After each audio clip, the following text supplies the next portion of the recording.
the Mother's Day lunch, my father stood up from the head of the table and slapped me across the mouth because I called my stepmother a slut. Everyone froze. I bled, stayed silent, and swore I'd prove what no one wanted to see. Some families look like magazine photos, the table perfectly set, smiles gleaming, the smell of apple pie in the oven. Ours had all that. The only thing missing was the truth. I'm Lucas, 27 years old, living in Orlando since I was a kid. I work as an IT technician for a company that manages restaurant networks. It's not glamorous, but it pays the rent and the gas for my 2008 F-150, which drinks more than my uncle at a barbecue. My dad, Roberto, came from the Brazilian countryside and built his life here through sheer effort. He started cleaning carpets, became a subcontractor, and when he remarried Melissa, my stepmother, he opened a small renovation business. It grew. Today he owns 3 white vans with the logo Roberto Home Improvements and an office rented in a strip mall near Colonial Drive. Was I proud of him? Always. Until that Mother's Day lunch. Melissa, look, I tried. Really. When they got married 5 years ago, I gave her an expensive gift, a $499 robot vacuum she wanted. She smiled, hugged me, and posted a photo with the caption, "My stepson is such a sweetheart." Everything looked perfect. But over time, little things started to pop up, a snide remark here, a jab there, comments like Lucas lacks ambition, Lucas still thinks like a Brazilian, Lucas should respect me more because I take care of your father. Fine, I let it go. But lately, things had taken a turn, missing receipts, odd comments about company money, and most of all, my dad suddenly becoming distant. Then came Mother's Day. The table had a white cloth, dishes that only came out of the box for special occasions, silverware lined up like soldiers. There was turkey, yes, she made turkey in May, lasagna with ricotta, strawberry and walnut salad, and the apple pie, perfect, too perfect to be real. I brought flowers for Melissa, because my mom, who still lives in Newark and didn't come, taught me that respect isn't something you outsource. I walked in, greeted everyone, even her 2 teenage kids from a previous marriage, Aiden and Chloe, who only communicate in half sentences and emojis. At first, things were civil.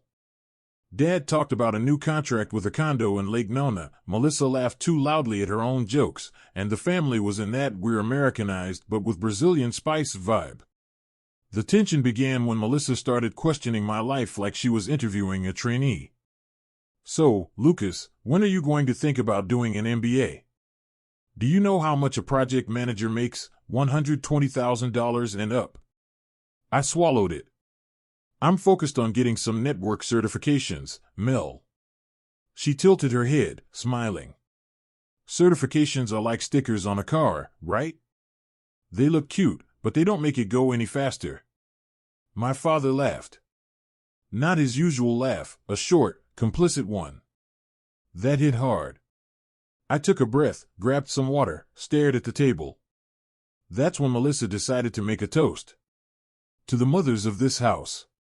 To the ones who gave birth, the ones who raised, the ones who hold back the male chaos with patience. Everyone clapped. She raised her glass of wine and, subtly pointing toward me, added, "And to those who will one day learn to show respect." I could have let it go. I could have. But for weeks I'd had this nagging suspicion. That suspicion had a name, Amy, the receptionist at my dad's office.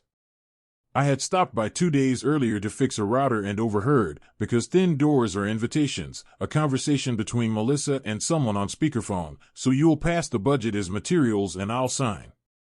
Roberto doesn't even look, he trusts me. A man's voice on the other end laughed and said something about a Home Depot credit.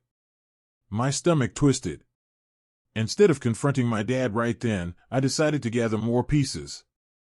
Back to the lunch. Melissa set down her glass with that Instagram smile.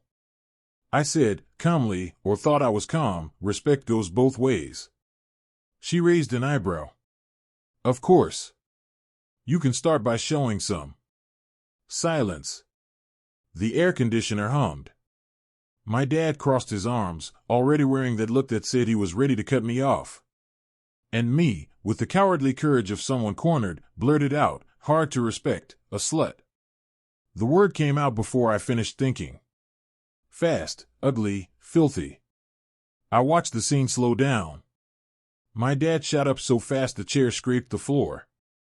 He came at me with an open hand, heavy, and before I could react, the slap landed full force. Burning, metallic taste in my mouth. Chloe gasped, "Oh my God," Aiden's glass tipped over. Melissa put her hand on her chest like an actress in a soap opera. And me, with blood on my lip, just stood there. My dad shouted, "Apologize right now." You know when your head starts buzzing and everything sounds like a stadium echo? All I could see was my dad's face, red and furious, and Melissa's, wiping the corner of her eye without a single tear. "Apologize," he repeated. I looked at him, then at her, and muttered, "I will. After you hear something." He looked like he was about to hit me again, but Melissa stopped him, gently holding his arm in that rehearsed tenderness of hers. "Let him talk, honey. He needs to vent." That made me angrier than the slap itself. I told them about the phone call. About the materials, I'll sign it. I said the company had been paying $1,200 a month to an account no one knew about, at least no one besides Melissa. I explained that I had seen, on the banking app, I still had old access because of a job I'd done, 3 transfers to a brand new LLC registered in Kissimmee. I spoke fast, tripping over my words, because if I stopped to breathe, I would fall apart. My father's face twisted like he didn't recognize his own last name. "Are you calling me an idiot?" I answered, "I'm saying someone's using you." Melissa didn't even flinch. "Lucas, that's defamation. I handle the finances because your father trusts me. And that LLC is to separate expenses. Adult stuff." She said adult like I was a 12-year-old hiding my report card. I pulled out my phone, opened the photos of the statements I'd saved, and placed it on the table next to the salt shaker. "Look at the date, April 27th. Materials for $2,480. Same day, a transfer to Sunset Interiors LLC. And look at the address, it's the same as the apartment you said you rented to your cousin, Melissa." My father grabbed the phone with a trembling hand. He lingered a second too long on Sunset Interiors. I knew why. It was the name of the playlist Melissa listened to in her car. A small thing, but our brains connect dots whether we want to or not. "That doesn't prove anything," she said, her voice slightly higher. "I have the receipts. You think Home Depot runs on air? Sweetheart, say something." My father looked at me like I was a stranger. "You invade my company's privacy, disrespect me in my own house, insult the woman who takes care of me, and expect me to believe this performance. You ruined my family's Mother's Day." I took a breath. My lip throbbed, but now I was cold, steady. I was wrong about the word. I apologize for that. But the rest I'll prove. Melissa let out a soft laugh. "Prove it? Where? Read it." The table chuckled awkwardly, people laughing just to avoid tension. I put my phone away, grabbed my jacket from the chair, and said, "I'm leaving. But Dad, before you kick me out for good, check Amy's email from Friday. Subject line, urgent invoices. It's in your inbox. Look for it." "I don't have to check anything," he snapped. "You're out of my house until you learn respect." Melissa lowered her eyes, almost pitying. "Go with God." I walked out. The Florida sky was postcard blue, palm trees swaying like nothing had happened. I got into my truck, turned the AC on full blast, and rested my head on the steering wheel.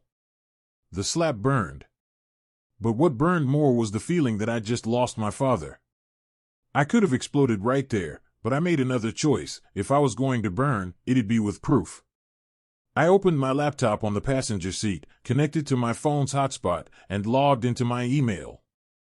Amy had replied to the message I sent her at dawn. "Lucas, I can't talk about this here. But something's wrong. Tonight, 8 p.m., Starbucks on Michigan St. I'll bring the copies." I looked at the rearview mirror and saw my own face, split lip, eyes hollow, and thought, all right. If it's war, then it's with receipts. And deep down, behind all the anger, a cold fear crept in. What if I'm wrong? What if Melissa's just controlling and I'm paranoid? I needed to find out. Whatever it cost, even if it was the last piece of my loyalty. The Starbucks on Michigan St. sits in a tiny strip mall, wedged between a vape shop and a pet groomer with a blue-dyed poodle in the window. I got there early, 7:35 p.m., because anxiety doesn't care about clocks. Ordered a large cold brew, sat facing the door, and set my laptop on the table, trying to look normal. My lips still burned, and every sip stung, reminding me of the slap. I replayed the lunch in my head, searching for the exact moment I could have stopped myself. I couldn't find it. The truth was, I was standing at a one-way intersection. Either I uncovered something big, or I'd become the ungrateful son who destroyed his family out of jealousy toward his stepmother. Amy showed up at 8:07. Hair hastily tied, company t-shirt under a worn-out blazer, dark circles under her eyes like someone carrying the world. She didn't hug, didn't smile. Went straight to it. You shouldn't have shown up at the office that day. I replied, I just swapped the router. She glanced around and lowered her voice. Melissa's been paranoid ever since she saw you there. She told Roberto you were snooping. I gave a nervous laugh. I was. She took a clear folder out of her purse and slid it across the table to me. Inside were copies of invoices, statements, printed emails. War material. I opened it and started flipping through. There was a pattern so obvious it made me want to wave the papers in someone's face. Purchases listed as materials with perfectly rounded amounts, like $2,000, $3,500. All approved by Melissa, and, right after, transfers to Sunset Interiors LLC. The dates matched neatly, always 2 or 3 days after payment. Who owns this LLC? I asked. Amy made a face. I looked it up on Sundays. Some guy named Richard M. is listed as the manager, but the address is, see for yourself. I looked. Kissimmee. The same building Melissa claimed she'd rented for a cousin from Ohio. Ricky M., I read out loud. Amy nodded. He's always hitting on me when he stops by. Says he's an interior designer. Wears strong cologne and expensive sneakers. I felt that kind of cold that's equal parts rage and certainty. Have you shown this to my dad? She shook her head. Can't. He only answers his cell, and Melissa screens his calls. When I do get through, he just says, Mel already saw that. Amy took a deep breath. Lucas, I like your dad. He's fair. But he's blind right now. And I'm scared I'll end up taking the fall. I closed the folder. You're doing the right thing. I'll handle it. Right there, with Amy sitting across from me, I opened my laptop and pulled up the email from Sunbiz, the public registration for the LLC. Screenshot. Then I opened my dad's business bank app, which was still logged in on my phone, an old, forgotten access, and matched the dates. Screenshot. I called the number listed on one of the invoices, supposedly a drywall store in Apopka.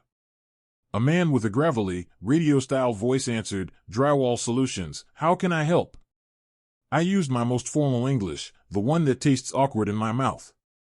I'm verifying an invoice issued to Roberto Home Improvements, amount $2,480, April 27th. He typed for a second. Nothing for that amount on that date. I asked for nearby dates.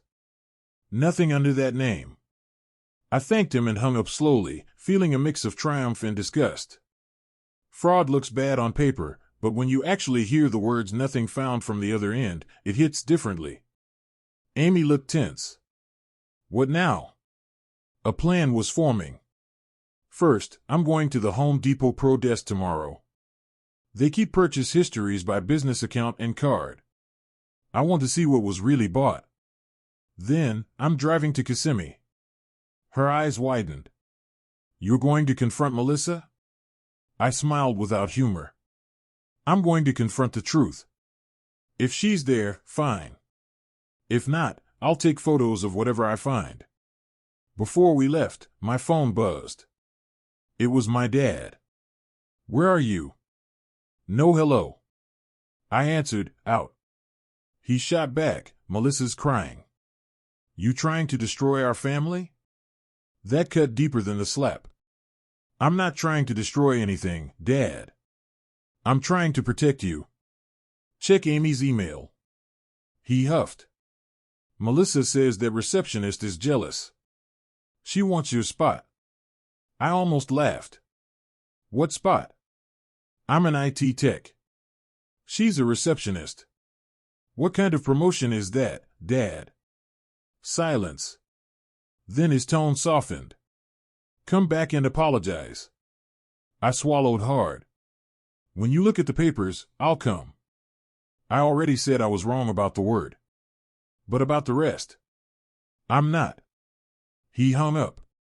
I stared at the dark screen, listening only to the hiss of milk steaming in the coffee machine. The next morning, 9 a.m., I was at the Home Depot on Orange Blossom Trail, stale coffee in hand, face still swollen. The guy at the pro desk, a red-bearded man named Mike, was friendly when I said I needed to print purchases tied to a corporate card and pro account. I showed him the virtual card on the app. He asked for ID. I slid over my Florida driver's license, silently praying the last name matched the account. It did. He pulled up the history. We stood shoulder to shoulder, staring at the screen. There's a purchase for $486 on April 27th, screws, paint, tarp. Nothing for $2,480. Biggest ticket last month was $740. My chest tightened. Can you print that? He nodded. Sure thing. I walked out with a bright orange stapled packet, dates, items, prices, every detail. Then I hit I-4 toward Kissimmee. On the way, a text from Amy, be careful. Melissa's gone today. Said she's meeting a client. The GPS took me to a fancy-sounding condo complex, Sunset Park. Digital visitor gate. I parked in the visitor lot, my F-150 facing the entrance, pretending to scroll on my phone. The sun hit hard, the palm trees casting those useless short shadows that don't cover anything. 35 minutes later, a black Corolla pulled in. I recognized Melissa immediately, oversized sunglasses, moving fast. Next to her, a guy in a fitted shirt, tattoo creeping down his sleeve, the kind of Instagram interior designer energy Amy had described. They parked in a guest spot, laughed about something I couldn't hear, and walked through the gate with a QR code. I turned on my phone's camera, took a breath, and followed on foot, slipping in behind a couple going inside. The hallway smelled like fresh carpet and pine cleaner. They went up to the second floor, Unit 204. I stayed around the corner by the stairs, pretending to scroll my feed. Melissa pulled a keychain from her purse, a little golden pineapple, and opened the door. They went in. Right before it closed, I heard the man's voice, Roberto doesn't suspect a thing. My hand shook, but I kept the camera steady, catching just the door closing. Nothing invasive beyond that. Respect for the law is a boundary, even when your blood's boiling. I stood there, trying to think of my next move. I could have called my father right then, put it on speaker, turned it into a courtroom drama. But I knew on the other end was a man in love, already trapped in a narrative, and a son branded as hard-headed. So instead, I took a breath. I walked to the elevator, alone, and went down. In the parking lot, I sat in my truck and uploaded all the files to a secure drive. Renamed everything with date and time. Paranoia becomes method when your family's at stake. Before I could start the engine, my phone buzzed again, unknown number. I answered. A man's voice, with that forced, neutralized English accent people fake when they're hiding something. Lucas? This is Ricky. Can we talk like men? I closed my eyes for a second, the white noise of anger rising like a tide. We can. But this isn't about interior design. A short laugh on the other end. Then come see how I decorate your life. The call dropped. And right then, I understood two things. He knew I was there, and the war had just gone up a level. I drove out of the Sunset Park parking lot, my head pounding, not just from rage but from the weight of knowing Ricky had my number.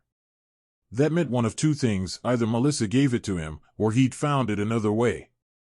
Either way, it meant I was in a dirty fight. I started the F-150 and headed down John Young Parkway, but halfway through, I pulled into a 7-Eleven.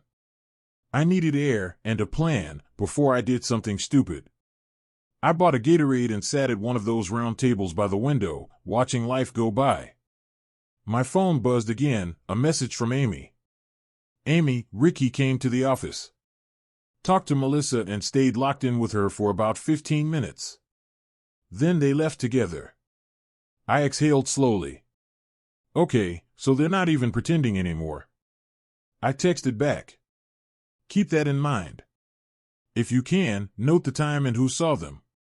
She replied with a simple done. I opened my laptop and started building a dossier: photos, screenshots, Home Depot history, LLC registration, a photo of Melissa's car at the condo, even the recording of Ricky's call. Yes, I'd had an automatic call recorder set up for weeks. It wasn't paranoia, it was instinct. I thought about taking everything straight to my dad, but the image of that Mother's Day lunch was still fresh, him looking at me like I was a stranger in my own home. If I showed up now with all this proof, he'd think I'd spent days stalking his wife, the perfect script for her to turn against me. So I decided I'd go to someone he respected, someone Melissa couldn't manipulate easily. The first name that came to mind was Uncle Claudio, my dad's older brother, living in Tampa. Claudio had always been wary of Melissa, not because he didn't like stepmothers, but because he knew my dad's tendency to give himself completely in relationships. I called. He answered with that thick accent he'd never lost after 20 years in the States. Hey, kid. So, you survived the lunch? Barely, I said, exhaling. Uncle, I need to talk to you in person. It's about Dad and Melissa. I figured. When? Today. Right now. Then come. Bring beer. I drove to Tampa, almost 2 hours of highway and engine noise, no music, no podcasts, just thoughts. When I got there, he was on the porch, barefoot, wearing a faded flamingo shirt and that half-smile of his. He opened the fridge, grabbed 2 Bud Lights, handed me one. Talk. I opened the laptop and showed him everything, point by point. He stayed quiet, frowning, sipping his beer. When I finished, he said, Kid, this is serious. And your old man, he'll die holding that woman before believing you. So what do I do, Uncle? He scratched his beard. First, protect yourself.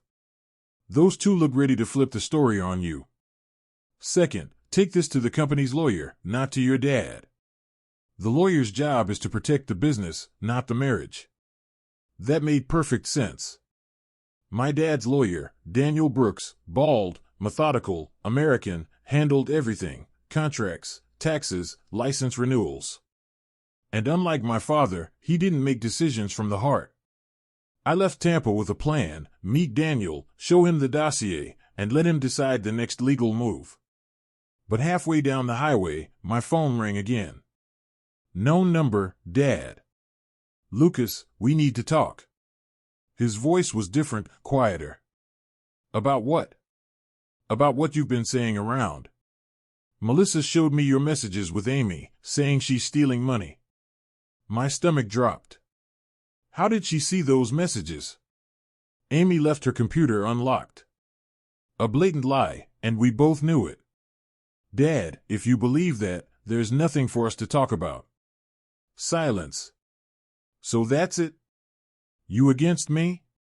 No, Dad. Me against whoever's lying to you.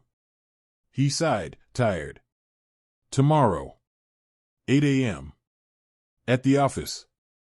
You, me, and Melissa. We'll settle this once and for all. I hung up feeling the weight of a courtroom meeting.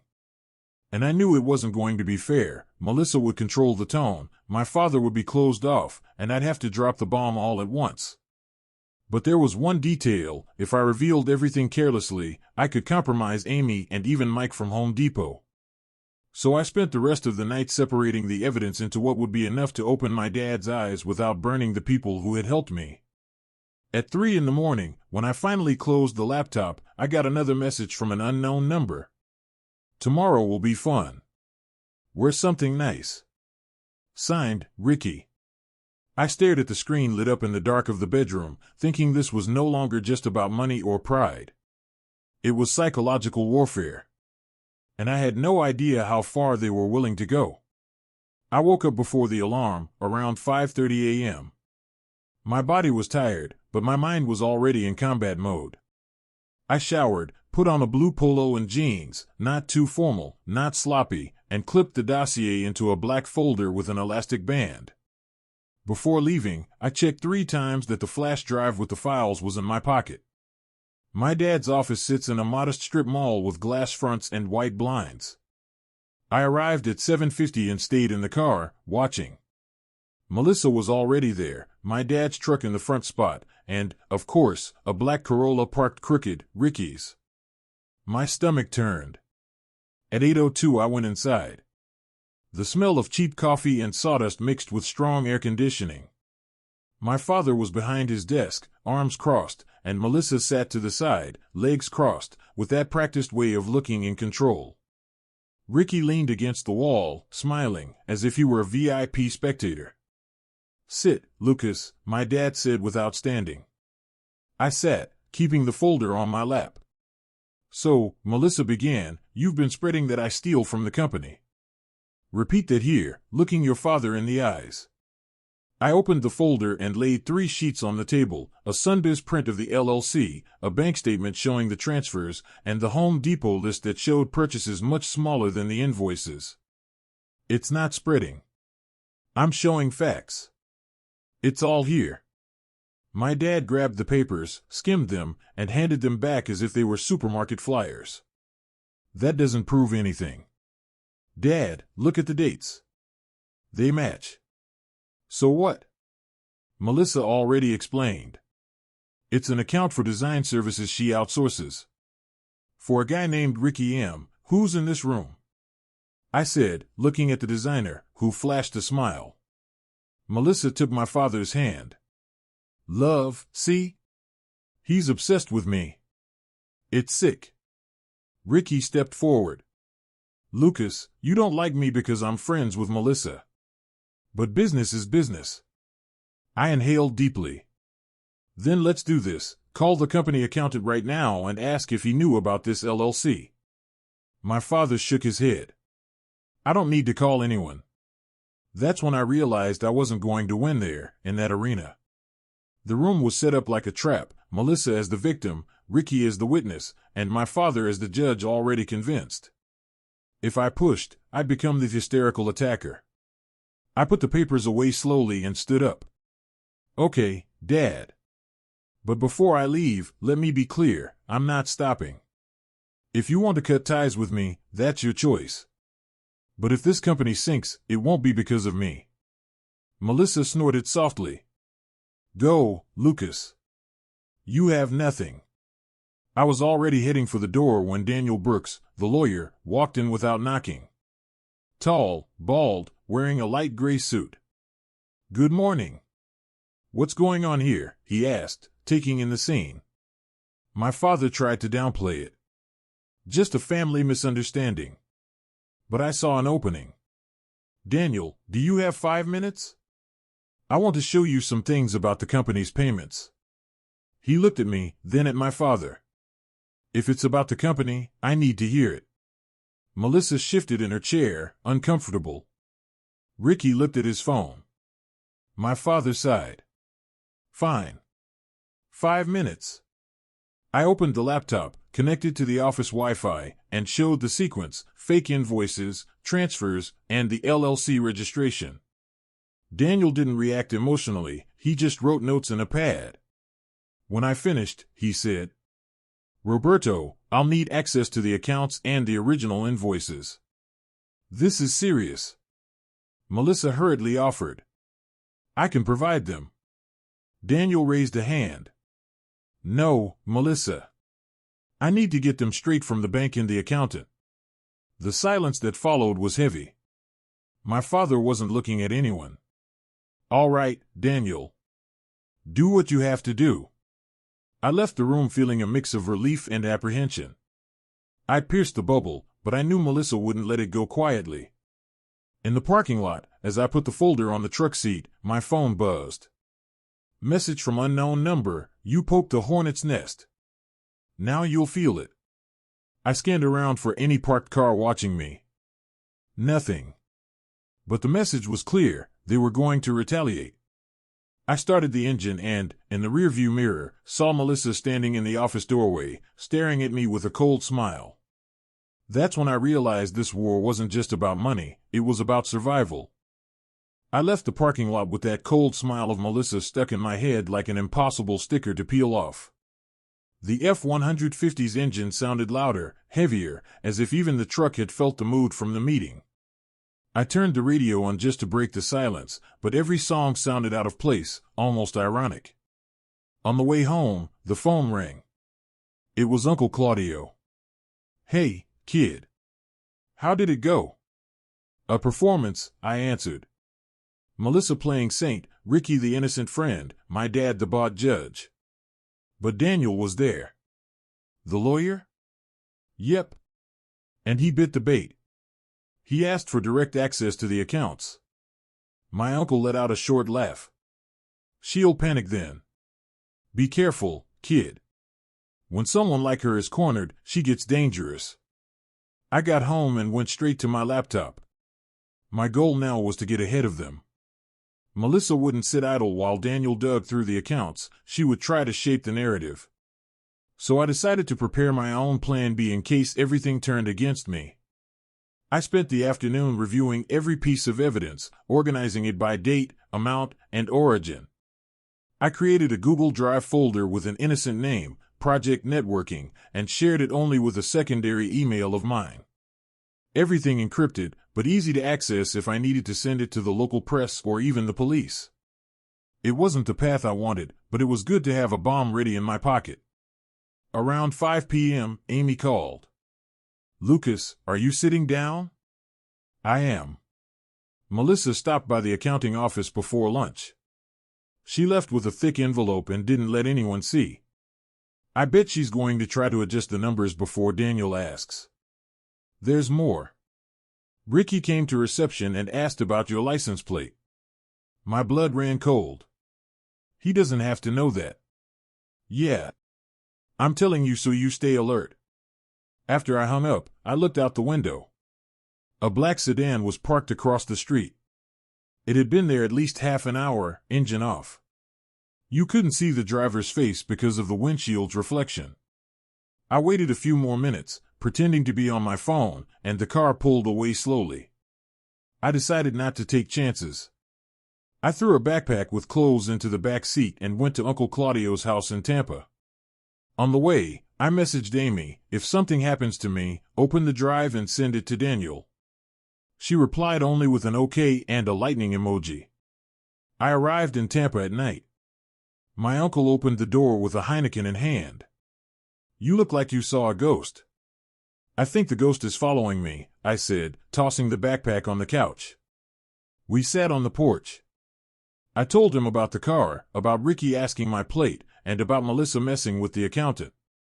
My uncle grew serious. This isn't just family drama anymore, Lucas. It's dirty play.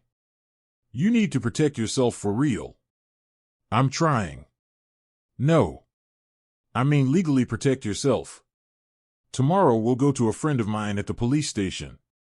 You don't need to file a police report yet, but get something on record. I agreed. It wasn't something I ever imagined doing against my father's wife, but this had gone too far. Before sleeping, I checked the drive again. The dossier was complete, but something bothered me. It still needed a final blow, something impossible to deny.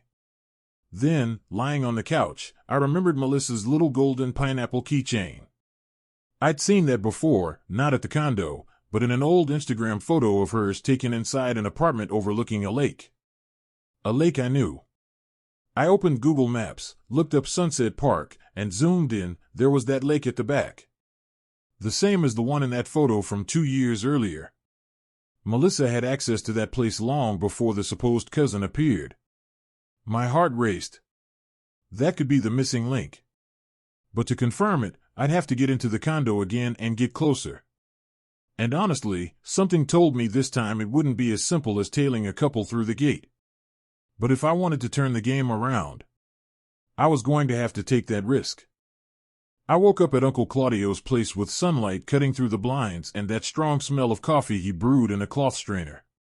I sat at the table still half asleep, and he came right at me, no small talk. So, kid, what's the plan? Go back to Melissa's condo and get proof that can't be denied. He frowned. Are you out of your mind? If that Ricky guy catches you there, it'll go bad. I know. But it's the only way. While drinking coffee, I opened my laptop and searched through Melissa's old Instagram photos. I found it, that cursed golden pineapple, in a picture from 2 years ago, taken at the counter of a modern kitchen with white marble countertops. Through the window behind her, the same lake from Sunset Park. Meaning she'd had a connection to that place long before the Ohio cousin story. My uncle looked over my shoulder. So she even lied about when she knew the condo. Exactly. And if I can get a recent photo of the same place, with her or Ricky, the whole story collapses. I spent the rest of the morning studying the condo's layout on Google Earth, figuring out how to get in unnoticed. I couldn't just follow someone again, I needed something safer. The solution came when I noticed Sunset Park had a side gate for service deliveries, used by maintenance crews. I rented a white U-Haul van, bought a generic polo shirt with a service team patch at a uniform store, and grabbed some cleaning supplies, buckets, paper rolls, gloves, just to make the disguise look real. I got to Kissimmee around 3 p.m. and waited at a gas station near the entrance until I saw a real maintenance truck going through the side gate. I followed from a distance and waved to the security guard like I belonged there. He didn't even question it. Inside, I parked the van in a quiet corner and walked toward Building 200. I took the staircase leading to apartment 204, the one I'd seen before, and noticed the door slightly open, faint music playing inside. I took a deep breath, pulled out my phone in camera mode, and approached the doorway. I didn't go in, but through the small gap I managed to record a few seconds of the interior. It was the same kitchen from the old photo, white countertop, the golden pineapple on display, and in the reflection of the glass door leading to the lake, I could clearly see Melissa's silhouette walking back and forth. She was on the phone. He won't have the guts. And even if he does, Roberto already believes me. My heart raced. I zoomed in on the reflection, trying to capture as much as I could. That's when I heard heavy footsteps on the stairs. I turned and saw Ricky, a bag in hand, coming straight toward me. I slipped the phone into my pocket, grabbed a cleaning rag, and pretended to check the doorknob. He stopped 2 meters away, smirking. Lost, service guy? Hey, good afternoon. Just checking a maintenance request. Condo order. He gave a dry laugh. You work here, or just playing spy? Before I could answer, Melissa appeared at the door, feigning surprise. Well, look at that, Lucas. You really don't know when to stop. I froze, forcing myself to stay calm. I'm working. Coincidence. Ricky stepped closer, closing the gap. Then work somewhere else. Message received. I turned, walked down the stairs slowly, and headed straight to the van. I drove out through the same side gate, my heart pounding and cold sweat dripping down my neck. When I finally parked at a Walmart a few miles away, I checked the video. It wasn't perfect, but clear enough to recognize the apartment and, most importantly, Melissa's reflection. It was the proof I needed. But before I could decide my next move, my phone buzzed. A message from my dad. Lucas, we need to talk. It's serious. Come home. From those few words, I already knew something had changed. and not necessarily in my favor. I drove to my father's house with my stomach in knots, the video in my pocket, and the feeling that I was walking straight into a minefield. As soon as I turned onto his street, I knew something was wrong. His pickup truck and Ricky's black Corolla were parked in the driveway. I stopped across the street and just sat there for a moment, staring at the house. The living room curtains were open. I could see my father pacing back and forth, gesturing, his movements sharp and tense. Melissa sat on the couch, legs crossed, radiating the quiet dominance she'd perfected. Ricky leaned against the doorway, arms folded, looking like a self-appointed bodyguard. I took a deep breath and rang the doorbell. My father opened the door too quickly, like he'd been waiting. "Come in." We walked through the living room in silence. He went straight to it. "Melissa showed me footage of you at the condo." His eyes were fixed on mine. "Did you break into one of her clients' apartments?" Melissa lifted her chin, feigning indignation. "A client who trusts me, Roberto. And he was there, wearing a fake uniform, spying. That's a crime." I looked straight at my father. I didn't go inside. The door was open, and I walked by. Wearing a maintenance uniform. Ricky threw in. "How convenient." My father crossed his arms. "Lucas, I'm trying to understand why you're so willing to destroy yourself just to attack me." That hit harder than the slap ever had. "Dad, I'm trying to protect you. Don't you see? She's been lying to you from the start. I have a video of her in that apartment, saying you already believe her and that I wouldn't have the guts to act." He made an impatient gesture.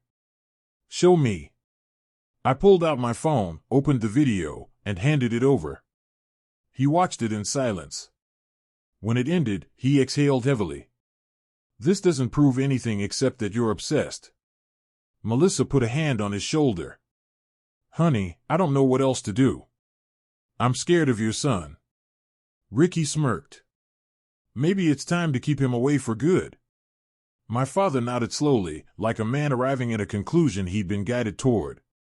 "Lucas, I think it's best if you disappear for a while. I don't want to see you here or at the office. And if you keep making these accusations, I'll have to involve the police." I stared at him, trying to process what I'd just heard. "So that's it? You'd rather believe them than your own son?" "I believe the people who stand by me," he said, his tone flat and final. I slipped my keys into my pocket and walked toward the door. Before leaving, I turned to Melissa. "Enjoy it while it lasts. Because when the truth comes out, there won't be a condo or a client left to save you." She smiled like someone who already knew she'd won. "We'll see, darling." I walked out feeling like I'd lost the battle. But as I drove back toward Tampa, an idea began to take shape, sharp, dangerous, and clear. If my father wouldn't listen to me, he'd listen to someone he couldn't ignore. And I knew exactly who to call. I got to Tampa close to midnight, exhausted, my head boiling. Uncle Claudio was on the porch, sitting in his old armchair, drinking a Bud Light and watching a basketball game playing on the TV inside. "Judging by your face, it went bad," he said, not even glancing my way. "My dad saw the video and said it proved nothing. Melissa put on a full performance. Ricky was there, pouring gas on the fire. And now? Now I'm bringing someone he can't ignore." I pulled my phone out of my pocket and scrolled to the contact for Donna Helena, my godmother and my mom's best friend. Back in the 90s, she and my dad had worked together at a construction company in Newark before he moved to Florida. He respected her more than most of our own relatives, maybe because she was the one person who could ever call him out without him losing his temper. "Helena, it's Lucas," I said when she picked up. "I really need your help." "Talk to me, son." "It's about my dad." "It's serious." "Can you come to Orlando tomorrow?" She was silent for a few seconds. "I can. But explain on the way." I spent the night piecing together a clean, concise version of the dossier, no emotional parts, no mentions that could sound like personal obsession. Just numbers, dates, and documents. I kept the video of Melissa for last, the final nail in the coffin. The next day, around 3 p.m., I met Helena in the parking lot of a modest hotel near the airport. Same firm posture as always, dark sunglasses, black blazer, a presence that filled the space before she even spoke. "So, tell me everything." We sat in a cafe, and I told her everything from the beginning: the Mother's Day lunch, the slap, the missing money, Ricky's LLC, the condo visit, everything. She didn't interrupt once, just scribbled notes in her little notebook. When I finished, she said, "You know, if I go talk to him, I'll have to be tough, right?" That's exactly what I need. We set up a family meeting at my dad's office the next day. He didn't know Helena would be there. When we walked in, he looked startled. "Helena? What are you doing here?" "Saving your skin, Roberto." Melissa, sitting in the corner scrolling on her phone, lifted her head with a sharp look. "What's this about?" "About the fact that you two have been messing with company money," Helena said flatly. My dad tried to laugh it off. "You too, Helena?" She opened the folder, laid the documents on the table, and pointed at each page.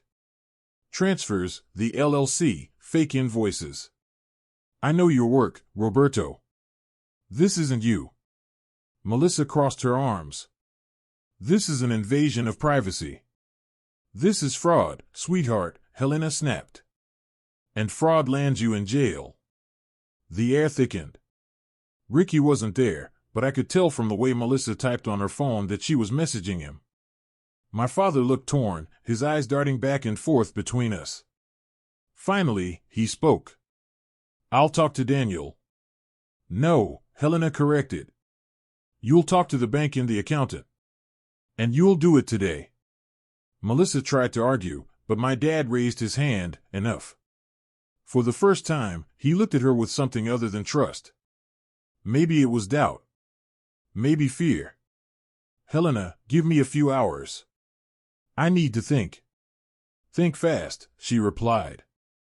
"Because if you don't handle this, I'll hand it to the IRS myself." We left the office unsure if we'd won a battle or just stirred up another storm. But there was something in my father's eyes, a flicker of realization, a crack in the wall Melissa had built around him. And if that wall had cracked, it could be torn down. The next morning, I woke up with a strange feeling. Not relief, not quite tension either, just the eerie sense that something on the board had shifted. The silence on my phone bothered me. No messages from my dad, no provocations from Melissa, no threats or taunts from Ricky. It was the quiet before the storm. Around 10 a.m., Amy called. "Lucas, are you sitting down?" "I'm in the car." "What's going on?" "Melissa and Ricky are at the office. Daniel's there too. And your dad, he's been locked in his office with Daniel for over an hour." My heart started pounding. "Did he say anything?" "No." But Melissa walked out of the meeting crying and yelling on her phone. I drove to a spot near the office but didn't go in. Parked in the IHOP lot across the street, I could see the front door of the strip mall. About 40 minutes later, Melissa came out with Ricky. She got into her Corolla, he went to his own car. No smiles, no smugness, they looked angry. At 2 p.m., my dad called. "Lucas, you got a minute?" His voice was different. Not defensive anymore, heavier, slower. "Yeah. I talked to Daniel, the bank, and the accountant. Things don't match up." I swallowed hard. "I know.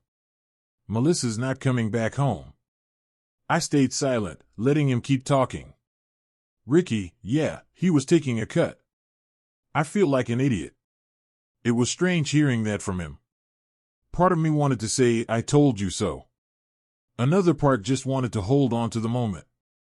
"Dad, you're not an idiot. You just trusted the wrong person. And I treated you like the enemy." The slap at the lunch. "I know." His voice cracked. "I'm sorry, son." We arranged to meet the next day. Before hanging up, he said quietly, "And thank you for not giving up on me." That night, Amy texted, Melissa and Ricky left town together. Don't know where they're going. I knew this wasn't the end. People like them don't vanish, they just reposition. When I met my father the next day, he looked tired, drained, but for the first time, there was space for a real conversation. I went over everything again, calmly, step by step, and he listened. When we finished, he said, "Daniel's already preparing a lawsuit. And the police, they might need to talk to you. I'm ready." As I was leaving, he pulled me into a hug. Strong, long. I couldn't tell if it was remorse or relief, but for the first time in a long time, we felt like father and son again. Even so, I knew this story would echo for a while. People who lie like that don't accept defeat easily. Reddit Relics comment. It's crazy how some people only learn when the hit lands in their wallet, and sometimes, on their face.